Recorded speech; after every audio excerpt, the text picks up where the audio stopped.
আসসালামু আলাইকুম।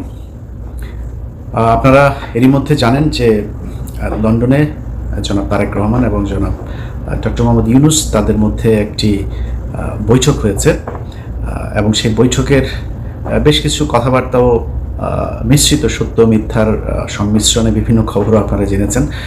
সত্য মিথ্যা বললাম এই কারণে যে আমি কিছু গণমাধ্যমেও কিছু খবর দেখেছি, যে খবরগুলোর ভেতরেও আসলে সেখানে বাস্তবে যা ঘটেছিল তার অনেক কিছুই কিছু জায়গায় নেই আসল তথ্যটা, আবার কিছু জায়গায় অতিরিক্ত অনেক কিছু যুক্ত করা হয়েছে যে ঘটনাগুলো সেইখানে আদৌ ঘটে নাই।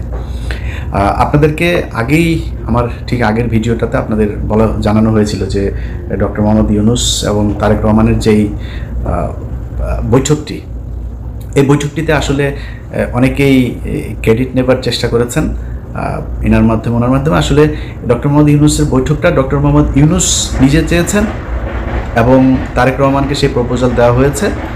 যথাযথ মাধ্যমে প্রপোজাল দেওয়ার পরে তারেক রহমান সেটাতে সম্মতি জানিয়েছেন, যে কারণে এই বৈঠকটা হয়েছে। এখানে কেউ তারেক রহমান বৈঠক করতে চান নাই, ডক্টর মোহাম্মদ ইউনূস প্রপোজাল দিতে চান নাই, আরেকজন এটা করে দিয়েছেন, এরকম বিশেষ করে দুইজনের নাম না বললেই না, ডক্টর আসিফ নজরুল এবং জনাব মনির হায়দার। তো এনাদের চরিত্র সে আগে থেকেই আপনাদের একটা বিষয় জানায় রাখি যে এরা হচ্ছে দ্বিমুখী সাপ। আপনি মনির হায়দারের কথা যদি বলি, মনির হায়দারকে জিজ্ঞেস করেন, যখন যখন পাসপোর্ট নেওয়ার জন্য এই অফিসে ঢুকতে দেয় না, তখন মনির হায়দার এই করোনার মধ্যেও মনির হায়দার 2020 সাল থেকে 2024 সালের মধ্যে টোটাল 3বার, আমার জানা মতে টোটাল 3বার তিনি বাংলাদেশে গিয়েছেন। এর মধ্যে একবারের বিষয়টা আমি জানার পরে আমি আর কনক ভাই ওনার সাথে দেখা হলো, তো জিজ্ঞেস করলাম যে ভাই দেশে গিয়েছিলেন শুনলাম, বলছে তা আমরা বললাম যে আপনি গেলেন কীভাবে, সমস্যা হয়নি কোনো? সে আমাদেরকে জবাব দিল যে তিনি নাকি মাস্ক পরেছিলেন, তো মাস্ক পরে থাকার কারণে তাকে এয়ারপোর্টে চিনতে পারে নাই। তো আমরা বুঝে নিলাম আর কি যে এয়ারপোর্টে মাস্ক পরে তারপরে পালায় যাওয়া যায়। আরে ভাই, যখন জেএফকে থেকে আপনি যখন গাড়িতে উঠবেন, প্লেনে উঠবেন, তখন এই প্যাসেঞ্জারের পুরো লিস্ট ঢাকা বিমানবন্দরে পৌঁছে যায়। তারা তো তখন দেখে কে কে আসছে। আমি ইলিয়াস যদি যাই, আমি কনক স্যার যদি যাই, তো সাথে সাথে লোকজন নিয়ে হাজিরায় ধরার জন্য আসো, ডিজিএফআই, এনএসআই, এসবিডিবি, সিআইডি, পুলিশ যা যা আছে সব এসে হাজির হয়ে যাবে ধরার জন্য। উনি মাস্ক পরে চলে গিয়েছেন। তো মনির হায়দার একজন ডিজিএফআইয়ের খুবই প্রশিক্ষণপ্রাপ্ত এবং খুব সুদীর্ঘকালীন ধরে তিনি ডিজিএফআইয়ের সোর্স হিসেবে কাজ করেন। তো ধরেন আমার দেশের গোয়েন্দা সংস্থা, আমরা ডিজিএফআই মানে একটা নেগেটিভ একটা ন্যারেটিভ আমাদের চোখের সামনে ভাসে। এর কারণ হচ্ছে তারা দেশের বিরুদ্ধে কাজ করে। তাদের কাজ হলো ভারতীয় গোয়েন্দা সংস্থা ভারতের কোনো আমাদের দেশে করে কিনা, তারা ভারতের বিরুদ্ধে কে কাজ করে তাদেরকে ধরে নিয়ে তারা গুম করে। এটা হচ্ছে আমাদের ডিজিএফআই কাজ করে, যে কারণে জিনিসটাই নেগেটিভ। তো মনির হায়দারের সাথে আমার ব্যক্তিগত কোনো সমস্যা নাই। মনির ভাই আমাকে খুব স্নেহ করেন, উনি আমার সিনিয়র ভাই। এখানে আমাদের মাঝে মধ্যে ওনার সাথে দেখাও হইতো, একসাথে চা খেয়েছি, দাঁড়িয়ে আড্ডা দিয়েছি।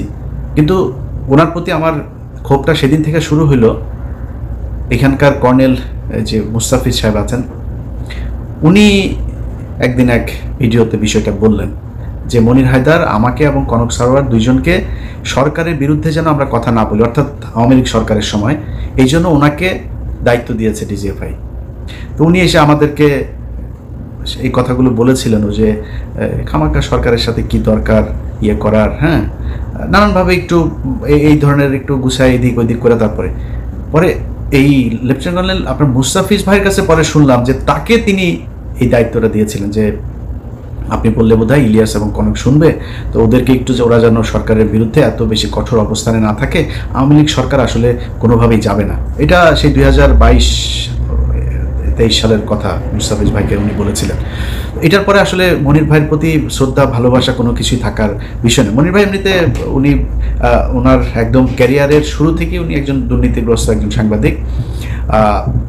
ওনার এগুলি নিয়ে কথা বলতে চাই নাই, কিন্তু এখন যেহেতু এই অবস্থায় সেই কারণে বললাম। ওনারা একটা ক্রেডিট নেওয়ার চেষ্টা করছেন, আবার ফের বিএনপির ভেতরে যে তারেক রহমান আমি তো আপনার জন্য অনেক কিছু করছি, এরকম বুঝায় এদের সাথে একটা খাতির জমানোর চেষ্টা করছেন। তো এই ধরনের কিছু মানুষজন আছে যারা কিনা এই বৈঠকটা করার ক্রেডিট বিভিন্ন জায়গায় নেওয়ার চেষ্টা করছেন। এরকম কোনো কিছু না, তারেক রহমান রাজি হয়েছেন, ডক্টর মোহাম্মদ ইউনূস তাকে প্রপোজাল দিয়েছেন। এবং আমি আগের ভিডিওতে বলেছি যে দুইটা পক্ষের কেউই ছোট হয় না। এখানে আমার এরকম একটা বৈঠক হওয়া দরকার ছিল। বৈঠকের ছোটোখাটো কিছু বিষয় আপনাদেরকে জানাবো। তার আগে মূল জিনিসটা আপনাদেরকে জানিয়ে দেই, সেটা হচ্ছে এই বৈঠকটা অত্যন্ত ফলপ্রসূ এবং আমরা এতদিন ধরে আসলে যা চাচ্ছিলাম সেইটাই এই বৈঠকের মধ্য দিয়ে ঘটেছে। এর মধ্যে একটা জিনিস হয়েছে সেটা হচ্ছে যে নির্বাচনের যে তারিখ ডক্টর মোহাম্মদ ইউনূস গেল কয়েকদিন আগে বলেছিলেন যে এপ্রিলে নির্বাচন হবে, সেই জায়গা থেকে সরকার সরে এসেছেন এবং যেটা হয়েছেন সেটা হচ্ছে ফেব্রুয়ারির, আমি যদি নাকি একদম ডেট বলতে বলেন তাহলে ফেব্রুয়ারির 12 তারিখে আমাদের পরবর্তী নির্বাচন হবে। 12 তারিখ কেন, সেটা হচ্ছে যে কোনোভাবেই রমজানের আগে চেয়েছিল তারেক রহমানের পক্ষ থেকে নির্বাচন, এবং যেহেতু রোজা শুরু হচ্ছে ফেব্রুয়ারির মাঝামাঝিতে 16 অথবা 15 তারিখ, তার আগে 15 তারিখ এর আগে একটা বিতর্কিত নির্বাচন হয়েছিল, যে কারণে ওই তারিখটাকে করা হয়নি। তার আগে আবার শুক্রবার শনিবার এরকম কিছু বিষয় আছে। তো 12 তারিখ সম্ভাব্য তারিখ এখন পর্যন্ত আমার কাছে থাকা যে তথ্য সেটা। তো এই বৈঠকের এটা হচ্ছে মূল যে জিনিস। তো এইটার পরে যে কেউ যে কাউকে জোর করে বলেছে যে, বা ডক্টর ইউনূস বলেছে না আমরা ফেব্রুয়ারিতে করব না, মার্চে নিয়ে যাব, এরকম কোনো কিছু হয়নি। ওনারা এটা বলেছেন, উনি বলেছেন ঠিক আছে কোনো সমস্যা নেই, নির্বাচন এইভাবেই হবে। এখন এত ফলপ্রসূ একটা কেন হইল, এটার কিন্তু কিছু কারণ আছে। এই বৈঠক করানোতে কারোর ক্রেডিট না থাকলেও বৈঠকটা যে ভালোভাবে হয়েছে এটার কিছু ক্রেডিট কিছু মানুষের আছে। সেটা হচ্ছে কিছু মানুষকে এই বৈঠকে না রাখাটাই হচ্ছে সেই ক্রেডিট। এখানে যদি সালাউদ্দিন থাকতো তাহলে প্রথমেই মনে করেন যে ডক্টর ইউনূসের সাথে তারেক রহমানের গ্যাঞ্জাম বাঁধানোর জন্য যত কোশ্চেন সেটা সে করতো।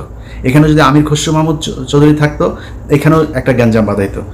গণমাধ্যমে এসছে, এখানে ছিলেন আপনার আমির খসরু মাহমুদ চৌধুরী, তারপরে জনাব খলিলুর রহমান, এরপরে হচ্ছে শফিকুল আলম, আরও বোধহয় এসে হচ্ছে হুমায়ুন কবির নামে একজনের নাম এসছে। আচ্ছা, এরা সবাই ছিলেন। এই কথাটা সত্য কথা না। ডক্টর মোহাম্মদ ইউনূস যে হোটেলে উঠেছেন, ডকচেস্টার হোটেল, সেটা হচ্ছে লন্ডনের বিখ্যাত সেই হাইড পার্ক, এটার পাশের একটা রাস্তাটার নাম হচ্ছে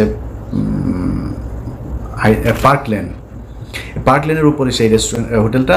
এই হোটেলে যেখানে আপনার বৈঠকটা হওয়ার কথা ছিল একটা মিটিং রুমে, কিন্তু ডক্টর মোহাম্মদ ইউনূস সেই রুমে করেন নাই। তিনি বলেছেন যে আমি ওনাকে আমার সুইটের ভেতরে নিয়েই তারপরে আমরা কথা বলবো। খুবই আন্তরিকতা দেখিয়েছেন, একদম নিজের রুমে নিয়ে তারপরে সেখানে তারা কথা বলেছেন। এবং এর আগের কিছু জিনিস আপনারা এরই মধ্যে জেনেছেন যে তারেক রহমান বেগম খালেদা জিয়ার সালাম পৌঁছে দিয়েছেন, দুজনের কুশল বিনিময় করেছেন। তারেক রহমান ওনাকে বলেছেন আপনি এখানে এসেছেন, এটা অনেক সুন্দর জায়গা, হাঁটতে গিয়েছিলেন কিনা, এই ধরনের আলাপ টালাপও হয়েছে। এরপরে ওইখানে যেই স্যুটটাতে বসে আপনার বৈঠকটা হয়, সেখানে প্রথমে এই যে 4 জনের নাম বললাম আমি, শফিকুল আলম, খলিলুর রহমান, আমির খসরু মাহমুদ চৌধুরী এবং হুমায়ুন কবির, ওনারা ছিলেন ওইটাতে। এটা সত্যি কথা, ওনারা ছিলেন। এবং ওনাদেরকে ঠিক 10 থেকে 15 মিনিটের মাথায় ওনাদেরকে চলে যেতে বলা হয় এবং ওনারা চলে যান। চলে যাওয়ার পরে 1 ঘন্টা 15 মিনিট জনাব তারেক রহমান এবং ডক্টর ইউনূস একটা বৈঠক করেছেন। সেখানে কেউ ছিল না, একজন মানুষও ছিল না। এটা যেসব গণমাধ্যমে বলার চেষ্টা করা হচ্ছে, এটা কিছু কারণ আছে বলার। ধরেন আমির খসরু মাহমুদ চৌধুরী এখন মানে বোঝানোর চেষ্টা করবেন যে তাকে তারেক রহমান পাশে নিয়ে বসে তারপর ইউনূসের সাথে বৈঠক করেছেন, এটা একটা ব্যাপার। আরও কিছু জায়গায় মানে ওই না জেনে তারপরে এই খবরগুলো ছড়ানো হয়েছে, এরকম কোনো কিছু ঘটে নাই। তো যাই হোক, আমার কথা হচ্ছে যে যেইভাবেই হোক, এই যে 2 জন মানুষ আপনার শুক্রবার লন্ডন সময় সকাল 9টা থেকে যে বৈঠকটা তারা করেছে, সেই বৈঠকের মধ্যে আমরা বাংলাদেশের মানুষ যা চেয়েছি সেটা হয়েছে। এটাই হচ্ছে সবচাইতে বড় বিষয়, আমরা এটাই চেয়েছি। এখানে কে কীভাবে কি বললো না বললো, আমার মনে হয় এগুলো করেও আবার এই তারেক রহমান এবং ডক্টর ইউনূসের মধ্যে একটা দ্বন্দ্ব তৈরি করার